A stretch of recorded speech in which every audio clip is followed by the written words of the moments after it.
We should be live.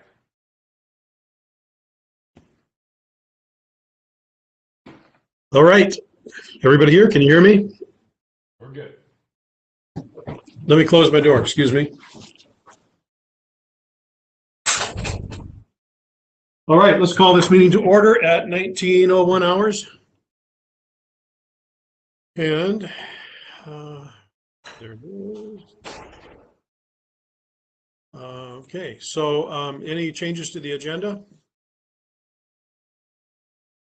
I have none. I don't have any. Okay, then we'll adopt the agenda as presented and minutes of the previous meetings. Any questions, changes?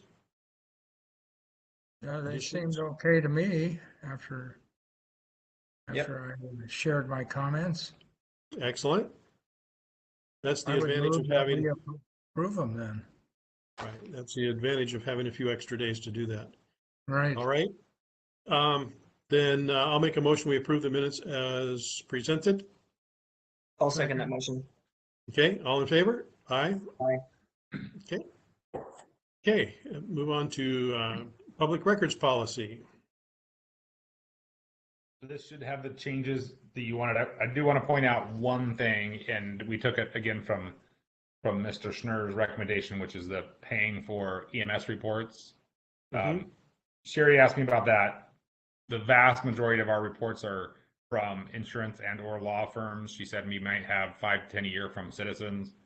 She said half or so of those they want them for their medical records. And we now, I believe, have access. Our reports go into the medical records at Providence, so we can probably educate them on that and get it down to just a few a year. So I would recommend leaving that in, but I wanted you guys to be aware that would be a change and is over that $10 that we talked about. Okay. I did want to point out at the bottom of page 12, the last bullet there, there's still some sentence clarification there in the second sentence. At least in my copy that I'm looking at here. Yep, you're right. Absolutely. End of the second line on the last paragraph, last bullet point.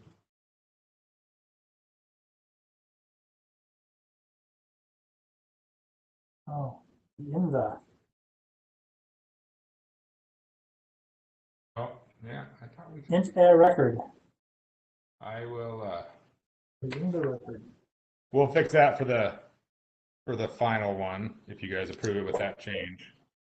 Okay. Any other They're not- changes? No, I had a question. The wording was changed in here so that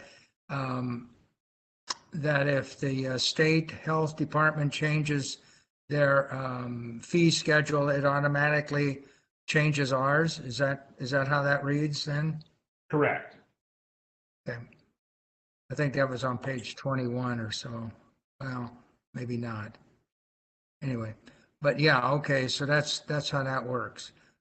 Do they, and my question was then if that's the way, do they notify all of us if they do make those kind of changes?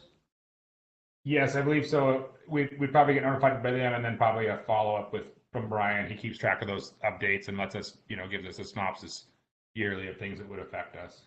But Okay. we So, should check it twice. yeah, so we wouldn't have to come back then and change 307.7.3. That would just automatically change then with any kind of changes, right? Looking at that, what did you say, 307? 307.7.3, which is request fees. What page is that? 21. 21. 21? Oh, I see, okay. So that would Correct. just automatically change then, right? If the state changes, the state health department changes. Correct, because that's not the actual policy. That's an example of the form we'd use. And so the policy says we change it to the Department of Health. And so we just update that policy to match that form to match the policy. Yeah, Right. that's great. That's great. Okay, any other questions about this, changes? I don't have any. That's all I had. I would move we adopt it then with that one correction. I'll second that motion. Okay, moved in second. All in favor? Aye. Aye. Okay, passed. And all right, so that brings us to financial accounts payable and payroll. Any questions? I had one in the accounts payable department. On page 35, there was number 8 had to do with covenant review. I was wondering which covenant that might be. It's still anything that you see in covenants for a while is going to be the training site with the Department of Health. Okay, It's still going back and forth. So the Department of Health did it, and they got to format it right and get it. We actually just got an email yesterday from the attorney that the county accepted our covenant in the format. They had to make some corrections. So we should be done with it as of yesterday, but you'll probably see another couple more bills come through for that. okay. I was just wondering if it was the same thing or something different, something new that No, popped up. same one. That's the only one we're working on. Okay, But hopefully you won't see it anymore after a month or so. okay. And are you taking questions about payroll too? Yes. Yeah. I was wondering if any of the time to go get a shot was COVID-19 shot was in this payroll, or is that coming up in the January one? It'll be coming up in the January payroll. Okay. Thank you. That's the only question I had. Okay, any other questions about either payroll or warrants? With that, I will make a motion. We approve both the payroll and the warrants as presented. I'll second it. Okay, moved and seconded. All in favor? Aye. Okay. Transport waiver. Did you gentlemen have a chance to review the transport waiver? I did. I did. Okay. And I would move that we would just cancel it out. Just waive the whole Waive it. total balance? Yes. And I'll second that motion. Okay, all in favor? Aye. All right. Payroll procedure policy. Yeah, so we're making a change to how we do the time cards, really tracking time. Going to use our CrewSense program more, and then our APR specialist is going to transfer that to the time card. So we're really just trying to change this payroll policy to match what we're going to be doing as the first of the year. Obviously, our payroll, Mike, our APAR specialist, the local, everybody's looked at it and is good with it. Okay. Our lawyer too. I noticed on page 55, there's no date that there was legal review. That was a question I had. And no date when it might go into effect. The final one, I thought you had, the one that's printed off for Jim to sign, I hand wrote the date into the legal review and it had the date. I don't know why yours doesn't. Well, I did it when I cleaned the copy up for him. Has the date of today. Okay. So I put the date of tomorrow in for all those. If you're going to sign it, if you don't like it, when it comes out the next time for him to sign, I'll have that date. Okay. And I put in the legal review with our lawyer's name in there too, on the one that's Jim's going to sign. Okay. And on page 57, I noticed that there was a 3.5 says benefit procedures, but there was nothing listed under that. Yes, from your comments, I corrected that too. Okay, but it's not on here. Correct. We didn't send it out again. Okay, all right. Yeah. I just want to make sure that's gone. That is gone. Yeah, okay. And I thank you for sharing your understanding and your, how things would work with the end of 3.3. No problem. That's what that's for. Yeah, yeah, thank you. Okay, so with that, I'll make a motion, we approve the payroll procedure policy as modified. Second Oh. that. Did I hear? I think I heard 2 seconds. Did I hear a That's second? right, Yep. yes. We Okay. did. All in favor? Aye. Aye. Thank you. And let's see, so standard to cover, RFP selection. So I sent you out all the information and believe Commissioner Flath has the actual RFPs. I didn't include it in the packet because I wasn't sure if we were going to ask for presentations and all that, and I didn't want that to be out there for the various ones. I've read through them all, just like I expected. It's a fairly complex, so they all take a different tack at how they're going to get there. As I said in my recommendation, it seemed like Burke was the only one that just hit the nail on the head. All the others were close or missing a part here and there. Fitch, the part that they bid on the first part, but not the second part, and said it would just be hourly. The first part was really good. It's just they left the second part out and just said we would charge you hourly. I don't think the costs are that far off by all three of them if you take Fitch and do their hourly rate. AP Triton is quite a bit less, but I think they were the farthest from the mark too. So again, like I said in my material, you can decide to select one of them. You can decide to ask one or all of them to do a video presentation for you and allow you to ask questions. That was an RFP, so really it's up to you guys, and I can answer any questions you have. Maybe.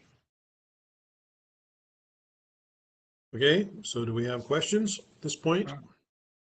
What, when I read through the material here, what is there was also a ESCI, Yes.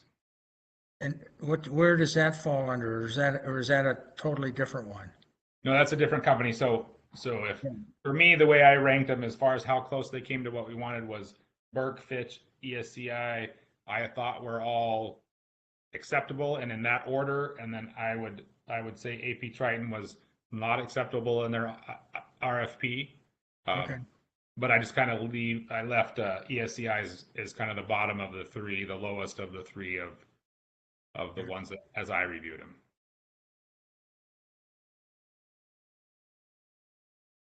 Okay,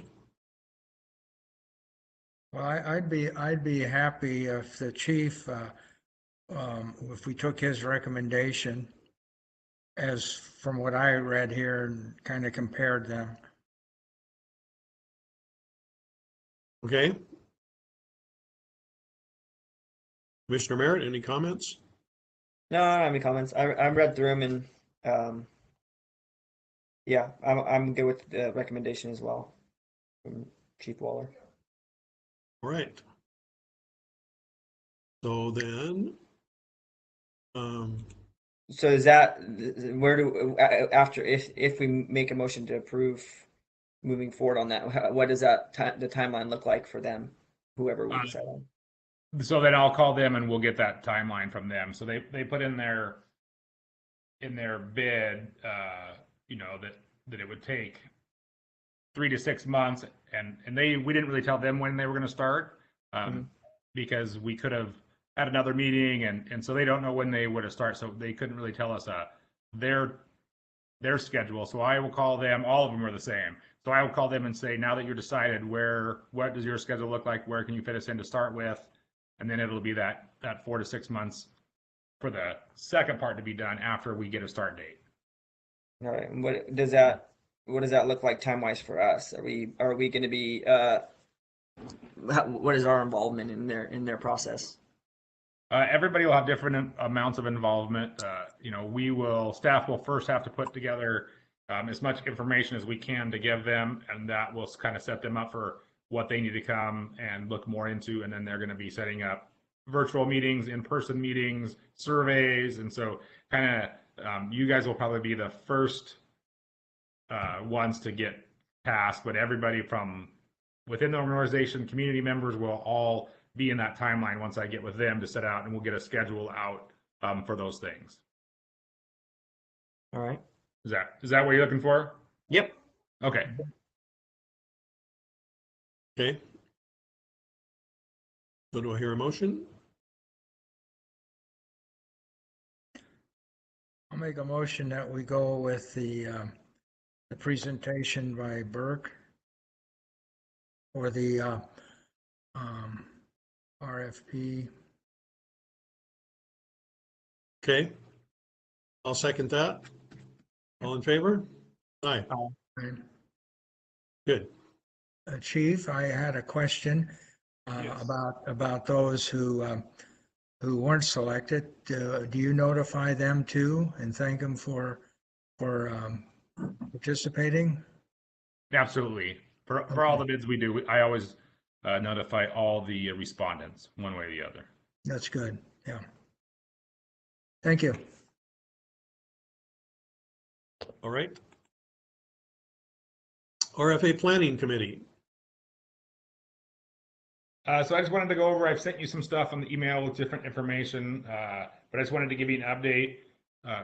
Chief Shaughnessy and Chief DeMarco and I have a virtual meeting tomorrow to try to set up a general timeline and plan, when we're going to start, agenda items, just that sort of thing. And so really that's where we are. So hopefully next meeting I'll have more information of how this is going to go. Obviously, all three of you are on the planning committee. I asked Brian if we had to do anything formal to put you on the planning committee, and he said since we have 3 commissioners and 3 spots on the planning committee that we do not have to do anything formal, similar to what Everett did. So let's see that, like I said, sent you out those documents. Like I told you, if you wanted, Brian's willing to come and give a little quick mini seminar to us. If you have any questions, I would advise reading through that document I sent you. It will help do some of those. Just kind of skip over the parts. It's a general merger document. So anything that's not specific to RFA, district to district, annexing cities, all that stuff, you can just skip over and only read the stuff that's about RFAs or the stuff that's titled as general merger. So does anybody else have any questions? I do I not. don't right now. I don't. Well, I mean, if we were to set up a meeting, what would that look like via the Blue Jeans or? Yeah, so we'd have to do it at a regular special meeting just like this, and yeah, it would just be one of these meetings, and I would just invite Brian. So he said he could do anywhere between 30 and 90 minutes, depending on how in depth you wanted to go with questions. So like I said, we could just invite him to the next February meeting, or we could set up a special meeting. It would be however you guys wanted to do it. Might be a good idea to do a special meeting. Yeah, I'd love to be able to get a little bit more educated on this. Where in reading through this is definitely informational, but it's like, well, if I have questions, I don't know. Almost like I need to dumb it down a little bit, be able to ask questions. Yeah. Yes. Very Yeah, good. and so basically, you know, he's probably fairly busy, so we would need to pick some dates, probably anywhere between 2 and 4 weeks out, dates and times, and then I can email him and see when he's available. I'm available just about any time except for Friday mornings and once in a while on every other Thursday afternoon. Yeah, I'm available as well. I just would have to be kind of like when he's available, and then we can pick those days. Yeah. Okay. Is that Yeah, right? that would go here with me as well. Okay, so I'll just tell Brian, why don't we just skip all Thursday afternoons and Fridays? That way I won't have to get the wrong one, and we'll get some dates from him that do not include Fridays or Thursday afternoons. Does that work? Okay, That would be fine. Yep. good. Okay, I will send you guys some dates as soon as I get it back from him. Okay. Yeah. I am available the 21st, which is a Thursday afternoon. Okay. It's this month, it's the 14th in the afternoon and the 28th in the afternoon. And Commissioner Flath, I did ask the consultant how much this could be, and she said it would be anywhere between 15 and 45,000, depending on obviously how many meetings we have. So that's kind of the That's right. range that she's done before. And remember, we have 20% of that. So, you know, Right. somewhere between $3,000 and $10,000, probably. Well, not 10, $3,000 and Nine. $8,000. Yeah. What does the planning committee meetings look like? Are those also virtual? And then is it between us and the city and the other commissioners? Yes, so they will be virtual because they are an open public meeting. So until the governor lifts that, they will have to be virtual. As soon as we can meet in person, the planning committee will be able to meet in person, and it'll be the three of you, the three of District 15's commissioners, and the city selected three people: the mayor, Cassie Franklin, and two council members, and I can't remember the names off the top of my head. And then that consultant will be leading the conversation. Correct. Yep, she will be there to help guide the conversation, and she's also, you know, quote unquote an expert. There's lots of experts in different ways, but she should be able to answer, you know, a good majority of your questions pretty clearly at those meetings. And where did we selected her? Who's that? Who does she work for? I think believe she's her own consulting firm, and she's just worked on a lot of other RFAs throughout the state. So he came recommended to Everett, and they asked if that we would be okay with that, and I and District 15 and Jim and I can't remember who was there from them had no issues with her. So since Everett is paying 80% of the bill, we figured that Yeah, there would be no reason to argue. Yeah. sounds good. Okay. All right, special meeting to certify the eligibility list on Yeah, you started 120. our- Oh, sorry.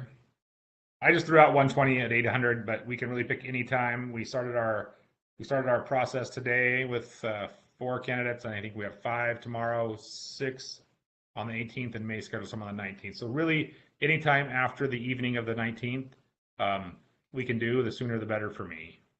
Well, the morning of the 20th works for me. That would work for me as well. Give me 2 seconds. Okay. That's obviously. Do I need to come in and sign something? Nope. No, I'm on quarantine till the 18th. So, you say the 20th? Correct. yes. That's a Wednesday? Wednesday. I'm available for sure. Okay, we will set that up, and it should be all of 10 minutes. Okay. All right.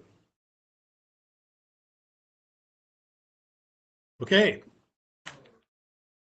Now that brings us down to district staff and work group comments. Mike, do you have anything? I don't have Anybody? anything. Hopefully have a somewhat balanced budget out pretty soon, but I'm wrestling with it a little bit right now. We have some things we're waiting for from the county, and they're trying to get some journal entries done, so it takes a little time.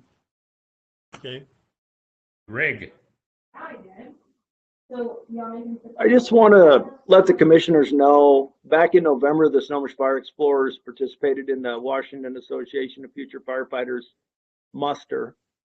And it was done mostly virtually, but we did have a small piece of it at our training facility with our explorers. Seattle, Camano Island, Bellevue, Puget Sound Fire. There was approximately 10 groups of junior firefighter programs that participated, and a combination mutual aid team of Camano Island and Snohomish Fire Explorers won the overall event for everyone. But we had 8 of our fire explorers participate. 4 of them participated and won individual awards, and then 2 of them were on the team of 4 that won the overall event.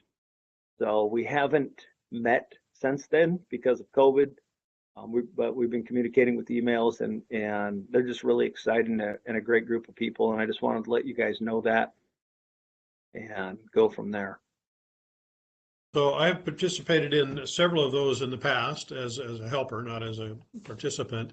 And they are always fantastic events, and the kids really, really enjoy them. And I might add that Snohomish usually comes out on top. Mhm. I believe Interim Deputy Chief Osborne also sent you an ops report. I emailed that to you. We were a little slow with our other interim deputy chief going out on administrative leave for a little bit. So Greg just picked that up today, so that's why it was a little late. Any questions about that, commissioners? No, thank you for that. I did Yeah, review it. I don't have any questions. Looks pretty Okay. straightforward. I just briefly looked at it and I noticed that the totals, is that for the whole year that, or how, I mean, it's not right in front of me, so I just briefly looked at it before I came, just to make sure that. Right. So what we did, Commissioner Flath, as you know, we're keeping numbers with mutual aid received and mutual aid given. So there was a column with, That's all of our calls.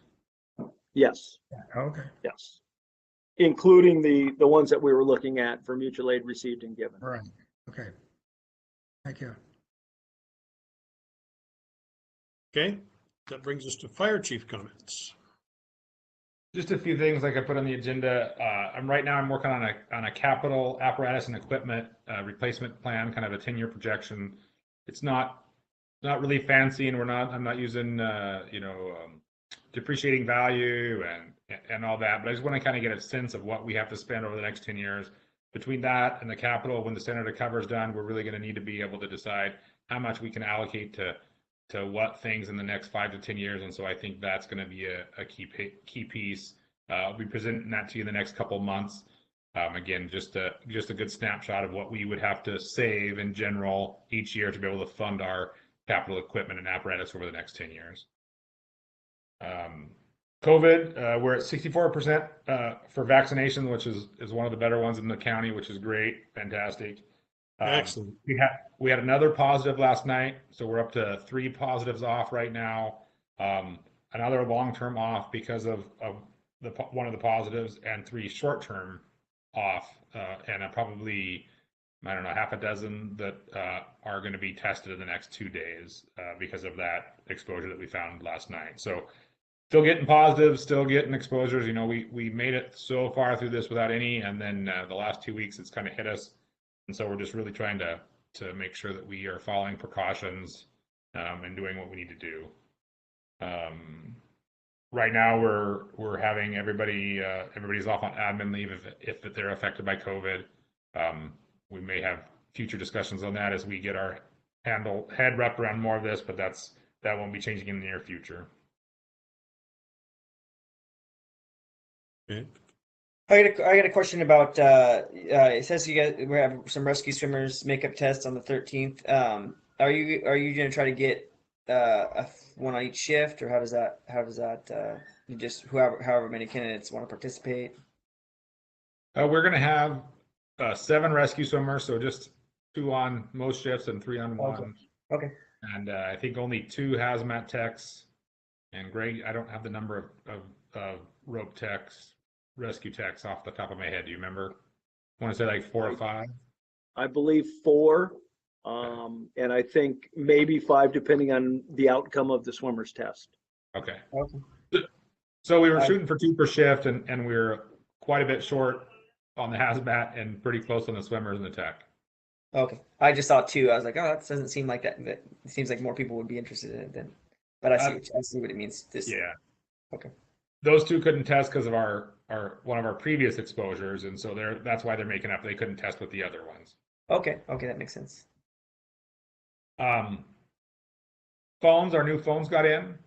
It's gone very, very well. The only issue is we got our new phones on the same day we found out our first positive that same morning, so it was a little hectic of a Monday morning. But we got through it. The phones are working great. Almost all the extensions are working. I don't know. We have, I think, 4 extensions that aren't working that we have to get the cabling done, hopefully in the next month, and then we'll be finalized. So every positioned person, day staff basically has their own voicemail. The VCs do. We can transfer calls and page from any station to any other station. So it's been working out, I think, extremely well. Are That's they, awesome. are they starting to do the security, looking at our system so that we might not get hacked or any of that kind of thing? Audion comes tomorrow for their first evaluation. So that'll start. We're going to make that a priority. I don't know if anybody noticed, but the town of Tenino a week or two ago had the same thing happen. So I talked to Bill today. You know, it seems like that to me, between the fire district and the town, within a week's period, points that they might be targeting small governments, whether that's just in Washington or wherever, that we need to be a little more vigilant. So we'll point that out to him tomorrow. Yeah, thank you. Yeah, thank you. And then I was just going to mention that Battalion 43, you'd asked about it last meeting. It went to Monroe about a week ago. Is that right, Greg? Do you remember? Yeah, so it's been at Monroe Yes. for about a week. So hopefully that'll be wrapping up in the next week or two. Hopefully by the next commissioners meeting, regular meeting, I'm going to caveat that, we will be close to getting it in service. Awesome. I noticed in DC Osborne's thing that he sent out, at least I saw something about the lieutenant testing coming up. Will you need Yes. will you need another meeting after that to verify the list, or how does that work? Yes, but we scheduled it on the 27th, so we think our February 8th meeting is close enough. Okay, It'll take us a few days to make sure we double check all the numbers and everything, and then that'll be ready for the meeting on the 8th. okay, that sounds good. Okay. Commissioner comments. I got some email, I think the other commissioners did too, from the state, our commissioner, about the AFG Assistance to Firefighters Grant Program. Do we participate in that this year? That was what our SCBA grant was last year, and yes, I have been working with some of the staff. We'll be talking about it at the Chiefs meeting Wednesday. We're not having one tomorrow because of the interview process, but yeah, I have about 4 or 5 things that we could apply for. I went through and tried to identify all the things that in the grant are high priority and that we also need. Like I remember last year we did the SCBA, but it was not a high priority, and that was probably one of the reasons we didn't get it. So some of the things that I'm looking at are the wildland equipment for the new brush rig 452, wildland PPE to outfit our people, a safety officers class, new 12 leads, and Lucas CPR device. Let's see, I got my list right here, and see if there was anything else. I think those are really the 4 main things that I'm considering looking at. So trying to write something that is most likely that we receive and not necessarily the highest price tag. Right, okay. I also had a comment about the little cards that are coming in. Obviously, if we've had over 3,000 calls, not everybody sends it in, we'd have a very small fraction. But I've noticed the last couple months, it seems like the cards that have come back, we've only had like maybe 2, a firefighter and a medic on there, where in the past we'd have 3 or 4 names listed. So are the crews being cut down a bit, or what's behind that, I guess was my question. So we instituted a policy when COVID first started, and then as the cases dropped, we rolled it back, and then as cases spiked this last month, we reinstituted it. And basically, when crews go to known places that have COVID, whether that's a single-family residence or a multifamily care home or anything like that, that we send one person in. If it's truly a call, we send a second person in. If that's all that's needed for the call, that's all we let expose, and we send the other person home. So that we're trying to limit exposure. So if something happens, we only get 2 people exposed instead of 3 or 4. All right, okay. So I didn't look at all those calls specifically, but my guess is that's what it is. Okay. Sounds like a good plan. Any other commissioner comments? Nope. Well, I only had one and it is referenced to 24 hours in a day. You know, we never have time. Seems like we want more than 24 hours in a day. It seems like one of our members was able to get 33 and a half hours in each day for each day in December. So I'd like to know what his secret was. Actually, I do know what his secret was. Anyway, so with that, we will adjourn the meeting at 19:36 hours. All right? Awesome. Thank you. Thank you. you. Yeah.